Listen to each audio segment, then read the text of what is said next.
제가 어릴 때 한여름 방학이었습니다. 초등학교 5학년으로 기억하는데 그 해에는 정말 무더운 날이 계속되었고 부모님은 바쁘셔서 저를 외할머니 댁에 맡기셨습니다. 할머니 댁은 강원도의 작은 시골 마을에 있었고 그곳은 너무나도 조용하고 고요했습니다. 저는 처음엔 그저 시골의 맑은 공기와 시원한 계곡을 즐기며 여름방학을 보내고 있었죠. 하루는 할머니가 마을 회관에 가셔야 한다며서 혼자 집에 남게 되었습니다. 당시에는 스마트폰도 없고 집에 있는 낡은 TV가 유일한 오락거리였죠. 텔레비전을 보다 졸음이 몰려왔고 이윽고 잠이 들어버렸습니다. 한참을 잤을까요? 창밖에서 똑똑 소리가 들리더군요. 잠이 덜 깬 상태였던 저는 대수롭지 않게 창문을 바라보았습니다. 대낮인데도 불구하고 방 안은 어둑어둑했기에 창밖에서 무언가 보이지 않을까 하고 말이죠. 그런데 아무것도 없는 겁니다. 그냥 바람에 흔들리는 나뭇잎 소리겠지 싶었습니다. 그런데 다시 똑똑, 이번엔 분명했어요. 창문을 두드리는 소리가. 무심코 창문에 가까이 다가갔습니다. 밖에는 아무것도 없었습니다. 이상한 기분이 들었지만 설마 하고 다시 자리에 앉으려는데 이번에는 문이 쿵쿵 울리기 시작하는 겁니다. 순간 온몸에 소름이 돋았습니다.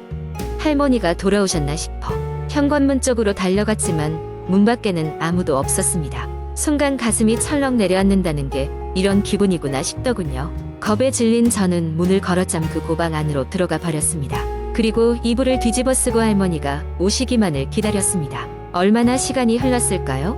문 밖에서 할머니의 목소리가 들려왔습니다. XX야, 할머니 왔다. 문 열어봐라. 그 익숙한 목소리에 안도하여 문을 열었지만 이상하게도 할머니는 안 계셨습니다. 순간 뭐가 잘못되었구나 하는 생각이 들면서 등골이 오싹해졌습니다. 겁에 질려 계속 방 안에만 머물러 있던 저는 저녁 무렵이 되어서야 방문을 열 수 있었습니다. 그때 비로소 할머니가 회관에서 돌아오셨고 저는 그동안 있었던 일을 말씀드렸습니다. 할머니는 말씀하셨어요.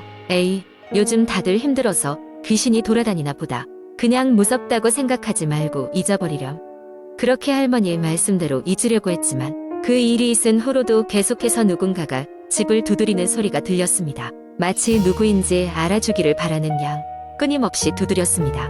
그리고 방학이 끝날 무렵 마을의 다른 어르신께서 옛 이야기를 들려주셨습니다. 오래전 이 마을에는 한 소녀가 살았는데 물에 빠져 죽은 후로 마을을 떠돌고 있다는 것이었습니다. 그 소녀는 집에 혼자 있는 아이들을 찾으며 자기 친구가 되어주기를 바란다고 했습니다. 지금은 할머니 댁에 갈 일이 거의 없지만 가끔 그때의 소름 끼치는 기억이 떠오릅니다. 그리고 혹시라도 다음에 갈 기회가 생긴다면 저는 절대 혼자 남지 않을 것입니다. 공동체의 이야기는 괜히 만들어진 것이 아니니까요. 두 번째 이야기. 어느 작은 마을에 혜진이라는 여학생이 살고 있었다. 혜진은 항상 평범한 생활을 해왔고 특별히 무서운 경험을 한 적은 없었다. 하지만 어느 날 밤 그녀는 생애 처음으로 무서운 경험을 하게 되었다. 그날은 비가 추적추적 내리는 쌀쌀한 가을 밤이었다. 혜진은 학교에서 늦게까지 남아 동아리 활동을 마치고 집으로 향했다. 학교에서 집까지는 약 30분 정도 걸리는 거리였고 평소 같으면 친구와 도란도란 이야기를 나누며 돌아갔겠지만 그날은 비 때문에 모두들 우산을 쓰고 조용히 걸었다. 우산을 들고 가는 길에 문득 혜진은 땀박 잊고 교실에 중요한 노트를 두고 왔다는 것이 생각났다. 내일 있을 시험에 꼭 필요한 것이었기에 그녀는 고민 끝에 발걸음을 되돌렸다. 친구들에게 먼저 가라고 하고 혜진은 다시 학교로 향했다.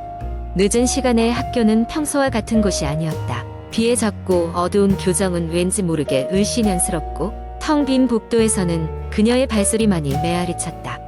교실에 도착한 혜진은 불을 켜고 서둘러 노트를 챙겼다.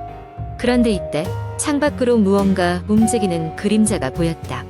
처음에는 나뭇가지가 흔들리는 것이라 생각했지만 곧 그것이 분명 사람의 형상임을 깨달았다. 누가 이 시간에 여기 있지? 혜진은 불안을 느끼며 창문 쪽으로 다가갔다. 그 순간 형체는 어느샌가 사라지고 없었다. 이상한 기분이 들었지만 대수롭지 않게 여기고 다시 집으로 가려고 교실을 나섰다. 복도를 지나는데 아까 보았던 그 그림자 같은 형체가 이번에는 복도 끝에 서 있는 것이 보였다. 깜짝 놀란 혜진은 걸음을 멈췄다. 형체는 아주 어렴풋해서 얼굴까지는 보이지 않았지만 그녀를 똑바로 보고 있는 것만 같았다. 심장이 쿵쾅거렸고 머리는 새하얘졌다. 혜진은 이성을 다잡고 뒤돌아 다른 방향으로 도망쳤다. 교내를 한참 빙돌아 겨우 출입문 쪽으로 빠져나오던 중 어쩐지 뒤에서 누군가 따라오는 듯한 느낌이 들었다. 발소리는 들리지 않았지만 정체를 알 수 없는 불안감이 그녀의 목덜미를 서늘하게 만들었다. 온 힘을 다해 달려 결국 학교 바깥으로 빠져나온 혜진은 숨을 고르면서 뒤를 돌아보았다. 아무도 없었다. 그제서야 긴장이 조금 풀리며 그녀는 빠르게 집으로 향했다. 집에 돌아와서도 그 그림자의 정체에 대해 궁금증이 계속 맴돌았다. 설마 정말 귀신이라도 본 걸까? 아니면 누군가 그녀를 놀리려고 장난친 것일지도 모른다고 스스로를 한심시키려 했지만 그날 밤 혜진은 좀처럼 잠을 이룰 수 없었다. 다음 날 학교에 가자 어제 있었던 일이 자꾸 신경 쓰여서 신경이 날카로워진 혜진은 친구들에게 이야기를 꺼냈다. 그런데 마침 비슷한 시기에 다른 학생들도 비슷한 형태의 그림자를 보았다는 소문이 돌고 있었다. 모두가 그 이야기에 관심을 가지면서 학교 안에서 무언가 정체불명의 존재가 있다는 추측이 돌았다. 시간이 지나면서 학생들 사이에선 다양한 이야기가 흘러나왔다. 그 그림자는 오래전 사고로 죽은 학생의 영혼이라는 설부터 단순히 밤늦게 장난으로 학교에 숨어드는 외부인의 소행이라는 이야기까지 있었다. 혜진은 결국 몇몇 친구들과 함께 진실을 밝히기 위해 학교에서 야간 체류를 계획했다. 물론 선생님들께는 교내 체류 허가를 받았으나 진짜 그 그림자를 봤다는 사실을 숨겼다. 그날 밤 그들은 무서움이 가득하면서도 진실을 알아내겠다는 결의를 다졌다. 밤이 깊어가며 그들은 손전등을 들고 그림자가 자주 목격되었다는 교실 근처를 탐색하기 시작했다. 몇 시간 동안 아무런 일이 일어나지 않자 모두들 슬슬 포기하려고 했다. 그때였다. 역시 복도 끝에서 어렴풋한 그림자가 다시 한번 모습을 드러냈다. 친구들과 혜진은 깜짝 놀랐지만 이번에는 도망갈 생각 대신 차분히 그쪽을 향해 걸어갔다. 발걸음을 한 걸음씩 옮길 때마다 그림자는 점점 명확해졌다. 그리고 그림자를 마주한 순간 그곳에는 작은 천 조가리에 그려진 그림과 조명 장치가 놓여 있었다. 알고 보니 이 모든 것은 연극반 후배들이 학교 축제를 위해 준비하던 무대 장치의 일부였던 것이다. 어둠 속에서 조명이 맞닿으면서 유령 같은 형체를 투사했던 것이다. 혜진은 긴장이 풀리며 헛웃음을 짓고 말았다. 그렇게 혼란스러웠던 사건은 허무하게도 연극반의 리허설 장치로 인한 해프닝으로 마무리되었다. 하지만 그 밤의 경험은 그녀와 친구들에게 특별한 추억으로 남았고 그 이후로도 가끔 그때의 이야기를 꺼내며 웃음 짓곤 했다.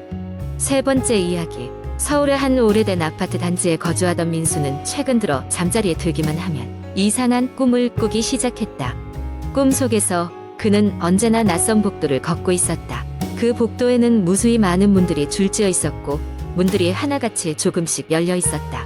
복도 끝에는 항상 어두운 그림자가 서 있었고 민수가 다가갈수록 더욱 짙어지는 느낌이었다. 처음에는 단순한 악몽이라 생각했지만 꿈이 반복되면서 민수는 점점 불안해졌다. 낮에는 직장일로 바빠꿈 따위는 잊고 지냈지만 밤이 되면 다시 그 복도로 돌아가게 될까 두려웠다. 결국 민수는 친구에게 이 꿈에 대해 털어놓았다.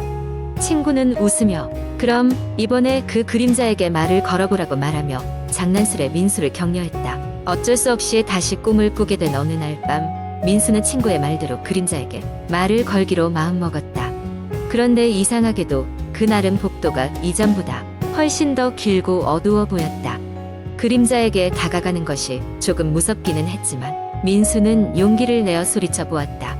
당신은 누구세요? 순간 그림자는 갑자기 끔찍하게 비명을 지르기 시작했고 복도의 문들이 일제히 쾅쾅 소리를 내며 닫히기 시작했다. 민수는 공포에 질려 다시 복도의 시작점으로 달려오게 되었다. 다행히 꿈에서 깨어났고 심장이 격하게 뛰고 있었다. 그날 밤 이후로 꿈은 한동안 나타나지 않았지만 민수는 여전히 그 꿈의 기억이 생생했다. 며칠이 지나고 민수는 잠에서 깼을 때가 새벽 3시경이었다. 밖에서 누군가 속삭이는 소리가 들려왔다. 처음에는 잘못 들은 줄 알았지만 그 소리는 점점 커지며 분명히 그의 이름을 부르고 있었다. 민수야, 민수야. 공포에 질린 민수는 주위를 둘러보았고 그 순간 거실의 창문 밖에서 그 그림자가 그를 응시하고 있는 것을 보게 되었다. 민수는 고개를 돌려 이를 부정하고 싶었지만 그 그림자는 사라지지 않았다. 다음 날 아침, 민수는 더 이상 이런 상태로는 지낼 수 없다고 생각해 그 아파트의 관리사무소에 문의하기로 했다. 그는 꿈에서 본 복도의 묘사를 설명하며 혹시 그런 복도가 있는지를 물었다.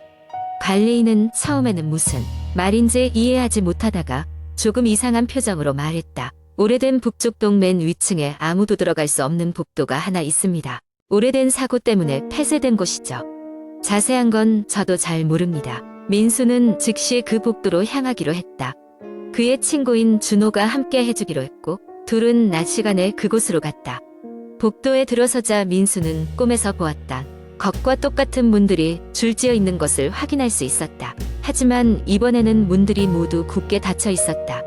갑자기 복도 끝에서 이상한 소리가 들려왔고 민수는 그 그림자가 자신을 부르는 것을 느낄 수 있었다. 소리와 함께 그림자가 점점 다가오자 민수와 준호는 한 쌍의 무거운 문을 열고 그 안에 숨었다. 그리곤 정신을 차려보니 둘은 외부 계단에 서 있었다. 숨겨진 출구였던 것이다. 이상하게도 밖은 해가 밝게 빛나고 있었고 그간의 일이 꿈처럼 느껴졌다. 이후로 민수는 그 꿈을 다시 꾸지 않았고 그림자도 더 이상 나타나지 않았다. 하지만 그는 여전히 밤이 깊어지면 자신을 부르는 목소리를 들을까 두려워 주요 소리가 나지 않도록 TV나 음악을 틀어놓기를 멈추지 않았다. 그 경험 이후로 복도 이야기를 누구에게도 하지 않았지만 지금도 복도에 다른 누군가가 종종 모습을 드러낸다는 소문이 단지 내에서 떠돈다.